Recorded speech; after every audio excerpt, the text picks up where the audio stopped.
নামঘৰ মন্দিৰ মছজিদ যেন একোৱেই বিচাৰ নকৰে চোৰে। এইবাৰ ঐতিহাসিক হয়গ্ৰীব মাধৱ মন্দিৰত চোৰে চলাই চাফাই অভিযান। মন্দিৰৰ দুটাকৈ বৃহৎ আকাৰৰ অতি মূল্যৱান টিলিঙা চুৰ কৰি নিলে গভাইত চোৰে। ড্ৰাগছ আসক্ত যুৱকে চুৰিকাণ্ড সংঘটিত কৰাৰ সন্দেহ পৰিচালনা সমিতিৰ। এইবাৰ চোৰৰ হেনচকুৰ তীৰ্থস্থানত হাজোৰ ঐতিহাসিক হয়গ্ৰীব মাধৱ মন্দিৰত সংঘটিত চুৰিকাণ্ড। ঐতিহ্যমণ্ডিত হাজোৰ হয়গ্ৰীব মাধৱ মন্দিৰত নিশা চোৰে সংঘটিত কৰিলে চুৰিকাণ্ড। মন্দিৰৰ দুটাকৈ মূল্যৱান বৃহৎ আকাৰৰ টিলিঙা চুৰি কৰি নিলে চোৰে।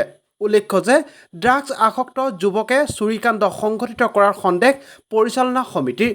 ইয়াৰ পূৰ্বেও পুৰোহিতৰ আৱাসত সংঘটিত হৈছিল চুৰিকাণ্ডৰ ঘটনা। হয়গ্ৰীব মাধৱ মন্দিৰৰ আশে পাশে ড্ৰাগছৰ ৰমৰমীয়া বেহা চলাৰ অভিযোগ তুলিছে ৰাইজে।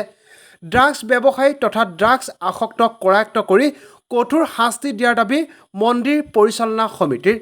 হাজোত অবাধ হাৰত ড্ৰাগছ প্ৰচলন হোৱাৰ অভিযোগ তুলিছে এতিয়া সচেতন মহলে। আমি জনাই আছোঁ নিউজ 24 অসমৰ প্ৰতিগৰাকী দৰ্শকক এটা গুৰুত্বপূৰ্ণ বাতৰি।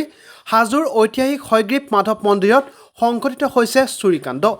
ঐতিহ্যমণ্ডিত হাজোৰ হয়গ্ৰীব মাধৱ মন্দিৰত নিশা চোৰে সংঘটিত কৰিলে চুৰিকাণ্ড। মন্দিৰৰ দুটাকৈ মূল্যৱান বৃহৎ আকাৰৰ টিলিঙা চুৰ কৰি নিলে চোৰে। উল্লেখ্য যে ড্ৰাগছ আসক্ত যুৱকে চুৰিকাণ্ড সংঘটিত কৰাৰ সন্দেহ পৰিচালনা সমিতিৰ। ইয়াৰ পূৰ্বেও পুৰোহিতৰ আৱাসত সংঘটিত হৈছিল চুৰিকাণ্ডৰ ঘটনা। দুটা ওলমি আছে, তাই এটা ওলমি থকা এটা কাটি নিয়া বুলি এই পৰি থকা তাৰ পৰা নিছিল। আমাৰ খেদিছিল, সন্ধিয়া সময়তে নিছিল, পলাল।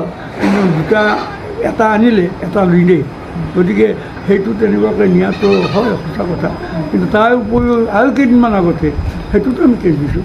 আমাৰ পিছফালৰ দিশে যে পূজাৰীবিলাক থাকে, দিনতে দৰ্জা ইয়াতে মন্দিৰত থাকে, খুচুৰা পূজা কিছুমান আছিল লৈ গ'ল।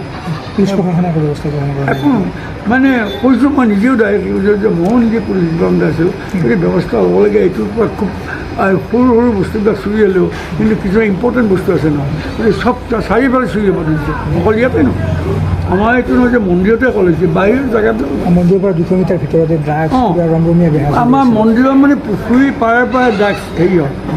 আৰু মই এই কথাটো নিজে পাৰ্চনেলি কৰিছোঁ, আমি লিখিতভাৱেও দিছোঁ। কিন্তু গতিকে একশ্যন ল'ব লাগে তেওঁলোকক, মই উচিত কৰিছোঁ নিজে।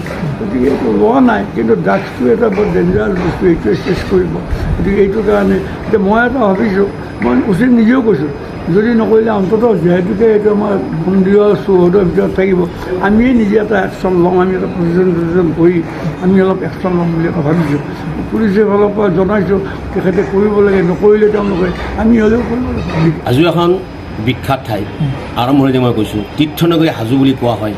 ইয়াত আমাৰ তিনিটা ত্ৰিবেণী সংগম, য'ত বৌদ্ধ, হিন্দু আৰু মুছলিমৰ পৰম্পৰাভাৱে আমি একত্ৰিত হৈ চলি থকা এখন বিষ্ণুপুৰী, য'ত ভগৱান বিষ্ণুই নিজেই ইয়াত মানৱ ৰূপে অৱতাৰ কৰি ইয়াত জন্মগ্ৰহণ কৰি কি এক পবিত্ৰ তীৰ্থভূমি কৰি লৈছিল।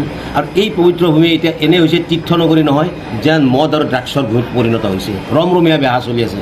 আমাৰ এই বিষ্ণু মন্দিৰৰ আমাৰ যি পুষ্প আছে, আমাৰ বিষ্ণু পুষ্কৰ আছে, এই পুষ্কৰ যিখন পাৰ্ক আছে আৰু ইয়াৰ আশে পাশে এনেকুৱা মদৰ ঘাটি হৈ উঠিছে, ড্ৰাগছৰ ঘাটি হৈছে, দেখিও নেদেখা চকু বুজি থাকিবলগীয়া হৈছে। আৰু তাৰ ফলতে এতিয়া আমাৰ ওচৰে কাষৰে মন্দিৰবিলাকত চুৰি হৈছে। আৰু বিশেষকৈ আমাৰ ইয়াত হাজো হয়গ্ৰীব মাধৱ মন্দিৰত এতিয়ালৈকে 3-4বাৰ সৰু সুৰা এটা ঘটনা ঘটিল। পুৰোহিতবিলাকৰ বাকচ ভাঙি লৈ গ'ল, তাৰপিছত ঘণ্টা এটা চুৰি কৰিলে, ইয়াৰ পিছত এই আমাৰ টিলিঙা আছিলে, টিলিঙা লৈ গ'ল। আৰু যোৱা পৰহিও দুটা টিলিঙা লৈ গ'ল। আৰু যিটা টিলিঙাৰ মূল্য 5,000ৰ ওপৰত হ'ব, মানে ইমান ডাঙৰ টিলিঙা। গতিকে এইবিলাক আমি পুলিচ প্ৰশাসনক সময়ে সময়ে জনাই আহিছোঁ, কিন্তু পুলিচ প্ৰশাসনে ইয়াত ব্যৱস্থাবিলাক কিয় লোৱা নাই এই কথাটো আমি বুজি পোৱা নাই। কিবা বাধাই আছে নেকি, না ডেকা চামক এইটো কৰিবই দিছে, এইটো আমি বুজি নাপালোঁ। কিন্তু এনেকুৱা হৈছে হাজোত ড্ৰাগছৰ ব্যৱসায় মানে চকে চকে। ৰাতিপুৱা 6টা বজাৰ পৰা আপুনি যেতিয়াই গধূলি এতিয়াও যদি আপুনি যায় দেখিব জুম পাতি আছে, কিন্তু পুলিচ প্ৰশাসনে এতিয়া কোনো ব্যৱস্থা লোৱা নাই। তাৰ কাৰণে মই অনুৰোধ কৰিম আপোনালোকৰ চেনেলৰ জৰিয়তে অতি সোনকালে এই ড্ৰাগছটো নিৰ্মূল কৰিব লাগে।